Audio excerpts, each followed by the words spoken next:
Bismillahirrahmanirrahim. Today we will discuss the monomorphic adenoma of the salivary glands and the Warthin tumor. In the previous lectures, we discussed the normal histology of the salivary gland and the pleomorphic adenoma. We all know that the salivary glands are divided into two sets. One is the major salivary gland and the other are the minor salivary glands. The major salivary glands are two parotid, one of the largest group, about 14 gram and 14 to 28 gram of the weight, and secreted, put their exocrine glands, secrete their secretion through the duct and the extension duct against the second molar teeth. And same the set of two other glands, that is submandibular glands, half the weight of the parotid, and then the sublingual half the weight of the submandibular glands. They secrete their secretions. They are also exocrine secretions, again, in the floor of the mouth, near the sublingual. So we all know that parotid glands are predominantly serous, submandibular mixed glands, and the sublingual are predominant mixes. There are two sets of minor glands, again, the mucus and the serous. The lips and the anterior tongue, ventral tongue is 2/3 of the mute palate, hard palate are there, the serous. Then behind that they are the mucin and the posterior 1/3 of the tongue. And we all know that the majority of the tumor, 80% of the tumor, arises from the parotid, and 80% of the tumors are the benign. And the 80% of the tumor are the pleomorphic tumor. The second most predominantly occurring benign tumor is the Warthin tumor. And very small number is the basal cell adenoma, that is the monomorphic adenoma.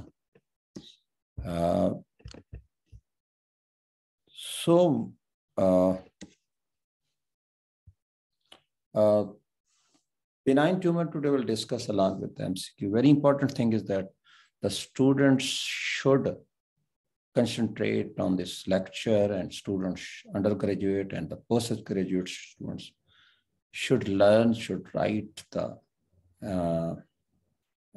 reply and the answer of the MCQ questions that I have given in my lectures.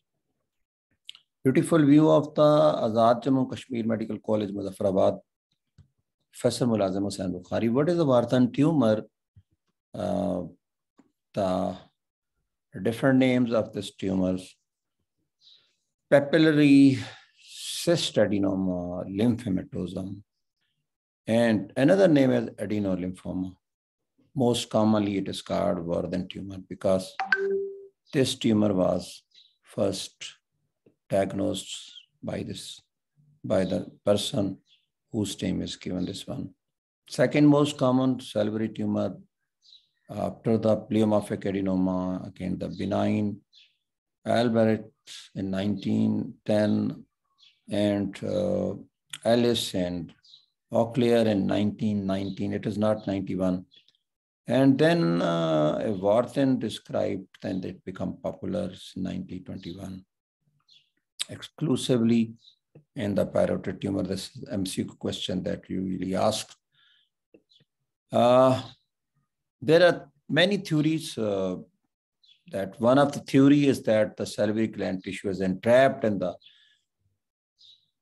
lymphoid areas, lymphoid tissue around the parotid and periparotid lymph node during the embryogenesis.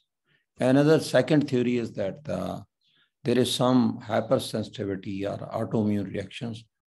There is hyperplasia of the lymphoid tissues. And the third theory, again, that is according to the Su and the co-workers, the lymphoid components of the tumor is excretory immune response with this one. So there are first theory is more accepted. And then is the studies of the cytogenesis is the again.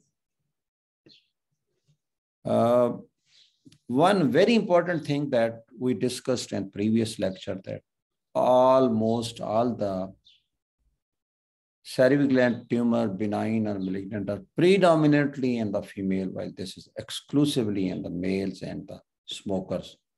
We also discussed that still we do not know the theory of the its etiology, but in Warthin tumor, smokers, smoking, and the virus, Epstein-Barr virus, may implicate in the pathogenesis of this tumor.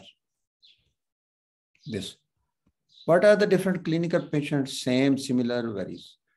Painless, slow growing, occur in the parotid glands, and sometimes firm, but maybe cystic. When it becomes cystic, it is filled with the some blackish fluid, and then it becomes flocculent on the pavement. If the doctor's consultant palpates, it looks like some containing some fluid. Mostly it occurs in the tail of that is near the mandibular angle, this angle of the mandible. And 5 to 14% cases. It is multicentric and bilaterals. About 15%. The students should know what are different types of bilateral. They should know bilateral tumors. The examiner usually asks different names of the bilateral tumors. So again,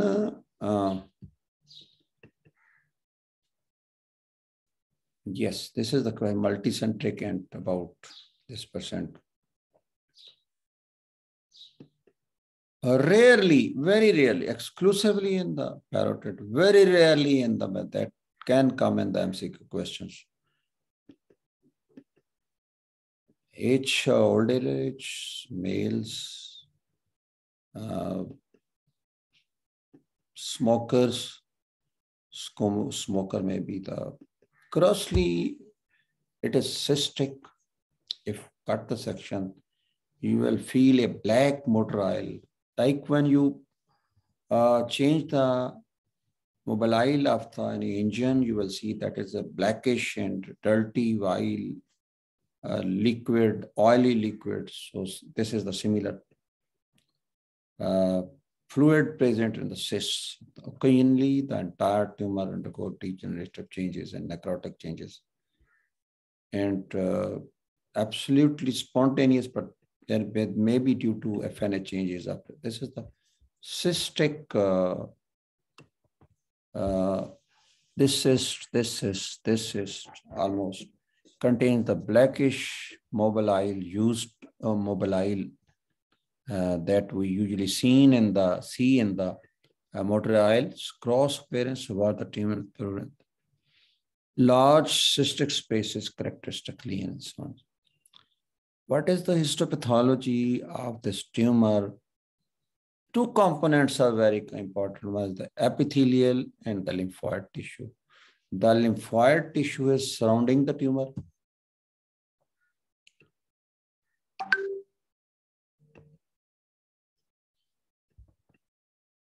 While the epithelial tissue is inside the tumor. Epithelial tumors, the epithelium component is again composed of two components. One is the luminal component and other is the basal component. Luminal component, tall columnar epithelium or projecting in the lesions, and granular cytoplasm, eosinophilic cytoplasm. They make the palisading appearance. They may be hyperchromatic, but not, you cannot see any of the mitosis. Now, malignant transformation, MCQ question number 1 regarding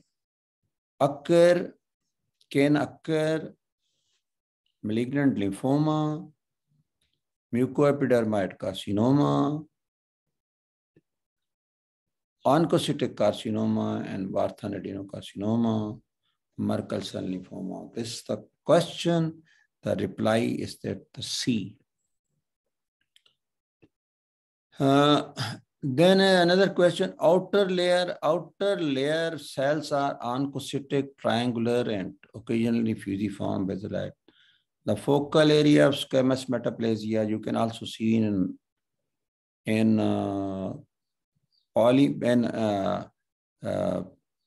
other tumor also in the this tumors. Mucous metaplasia, we can see this in pleomorphic adenoma. Eosinophil coagulum you can see in the cysts. Lymphatic stroma you can see at the germinal centers. This is the picture you can see. This is the lymphoid aggregations. This is the papillary projection of the epithelium. This is cyst containing the coagulum. This is the peripheral palisading, and you can see the peripheral basal cells. Warthin tumors. Cystic swelling, germinal center you are looking at. This is the pinkish area. This blue area, they are the lymphoid follicle making the germinal center. This is the pictures taken from the surgical pathology, Ackerman. Most of the lecture is from Robin pathology and Ackerman pathology for this. This is the microscopic picture, high power. You can see lymphoid areas. You can see this basal cells, some clear cell changes, and this columnar cells making the palisading and beautiful pictures.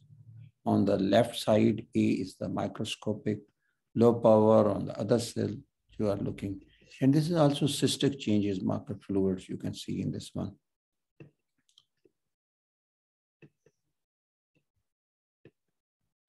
Another beautiful pictures of the Warthin tumors and high power view, beautiful pictures, lymphoid tissue and epithelial tissue. Epithelial tissue is two component.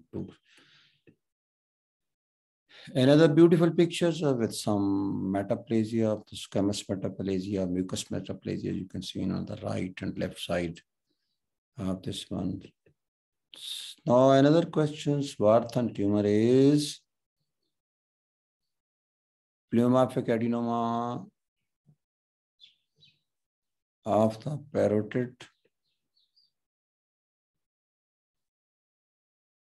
carcinoma of the parotid,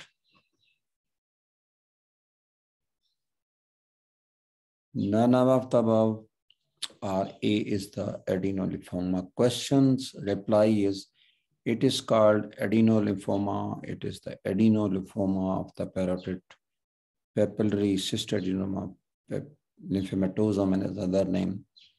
The most common complication of the bump is myocarditis, orchitis, uveitis, conjunctivitis, all of them. The question reply is the B. The salolith is excretory duct will result in chronic sialadenitis, mucus retention, pleomorphic adenoma, a rupture of the septa. The answer is mucus retention. Parotid fatty changes seen in sign of aging, alcoholism, malnutrition, none of the above. The answer is alcoholism causes the fatty changes. Which tumor does not occur in the salivary glands? Pleomorphic adenoma, adenocarcinoma, mucoepidermoid carcinoma. Remember in the lecture, I said that this question can be asked. The answer is the Warthin is exclusively in the mind, in the parotid. Then is the another very, very important questions, leafless fruit laden tree or cherry blossom. You know, cherry blossom is very common nowadays. Name is very commonly you're hearing on the media in response to the politics. But this is the question, not the politics. Cherry blossom appearance on the sallogram indicates what mucoepidermal tumor, acinar cell carcinoma, Sjogren syndrome, pleomorphic adenoma. The answer is Sjogren syndrome. You say leafy, fruity, leaden tree or cherry blossom appearance on the sallogram. Another question, xerostomy, a very important question. Enlargement of the salivary glands, the lacrimal gland is seen in Zika, Sjogren syndrome, Mucolex disease, and none of the above or all of the above. The answer is Mucolex disease. So the Sjogren syndrome includes all except xerostomia, keratoconjunctivitis, arthritis, lymphoma. Question is the lymphoma. A reply is the lymphoma. Another MCQ question, tender submandibular swelling is mostly. This question is also important for the surgeons. Ludwigangina, stone or shallow lithiasis, enlarged lymph node, all of the above. The reply is enlarged lymph node causes tender submandibular swelling. Another question, very, very important question. Dilatation of the salivary duct secondary to the epithelial atrophy as a result of the repeated inflammation. Inflammatory or infection processes due to cyanoductitis, cyanoadenitis, cyalolithiasis, mucocele. Read the question, dilatation of salivary gland and epithelial atrophy result in inflammation. Two things are dilatation. Understand the student this question. You can solve the question easily. This is a question. Saliva is increased by a drug, cholinergic, anticholinergic, adrenergic, none of the above, all of the above. The answer is cholinergic drugs. No, another last tumor of the benign group adenoma is the monomorphic adenoma. We have discussed the pleomorphic adenoma. This is called basal cell adenoma. Beautifully, these are like basalite cell, bluish color, making the palisading. At some time, they are making papilliferum. This very rare tumor, 1 to 2% of the tumor, and they are very females. They occur in the parotid. Cross-leaf tumor are encapsulated and often cystic as a group. They tend to be smaller than the pleomorphic adenoma. Microscopically composed of these are basalite, mean bluish cell, basal appearing. Cell arranged in a variety of architecture as discussed. Maybe some confuse you with the lacking in the cartilage and chondromyxidus. If cartilage and chondromyxide area is there, then we can say this is the pleomorphic. If you exclude parallel or no, the markers are a black one can make the differentiation. This is the picture that can you see, very similar to the cylindroma of the MCQ question. Can come, which tumor can appear in the cylindroma of the adnexal tumor that is called basal cell adenoma of this one. There are very, you can confuse with the pleomorphic adenoma. Can be confused with other filled with ducts, can go under changes two types of basalite cell, epithelial and myoepithelial cell, contain varying amount of ductal and myoepithelial cells. Macroscopically can be once again confused to the palisading appearance and can be. An important distinguished feature seen in the most basal cell adenoma is the palisading at the periphery, also giving the tumor basalide appearance, basalphilic, except the cartilage, mucoid area, and other metaplasias. The pattern of sometimes you Predominantly tubular, trabecular, curviform. 4 patterns are there. Types of basal cell cytogenetics is important. That some you can, in a variant of later designated as a membranous or dermal analogs tumor, there is deposition of the abundant basal lamina around, this is very, very important, deposition of basal lamina within the epithelial nest. Is a pattern nearly identical to the tumor of cystadenoma as discussed previously. There may be chromosomal regions or 16S, and a syndrome can prove Spiegler syndrome with a gene mutation of C capital, L capital, D capital, L capital D genes, which can sporadic basal carcinomas. Now, important questions. Chromosomal 16 region has been found in which of the tumor of the cell? Pleomorphic adenoma, Warthin tumor, basal cell epinoma, mucoepidermal carcinoma. Adenoid cystic carcinoma is a basal carcinoma.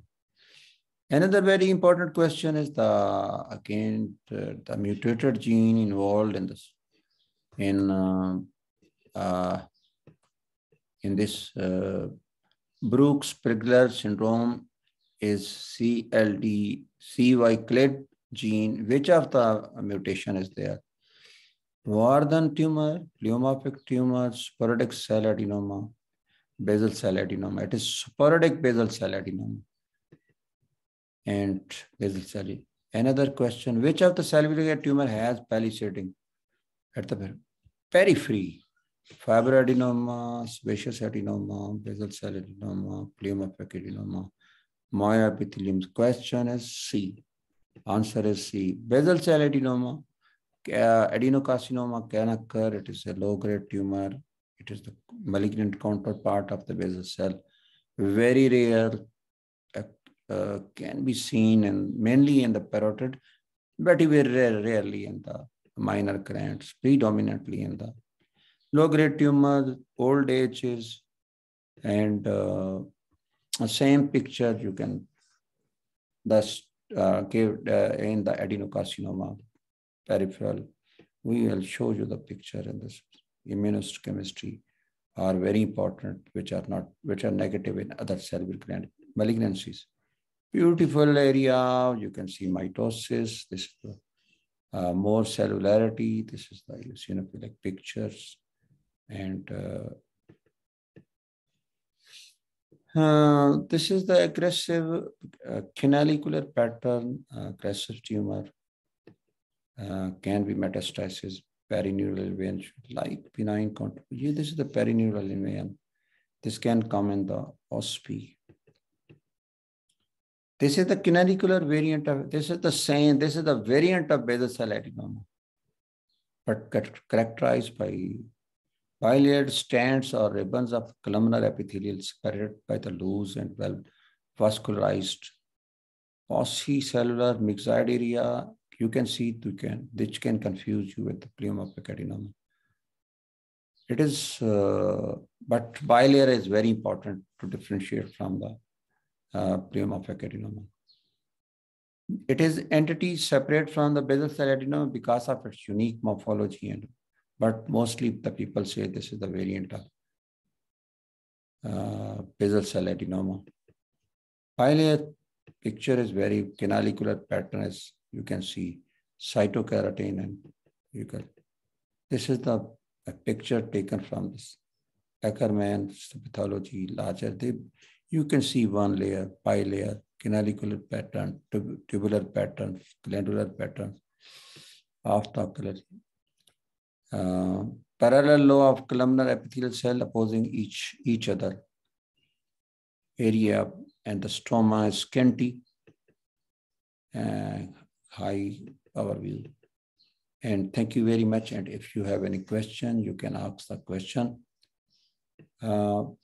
My important message to the students is that you revise this lecture and you write down the MCQ questions. and the answer of the questions. This is very important to give you the reply at the end of your examination. Thank you so much. Best of your luck.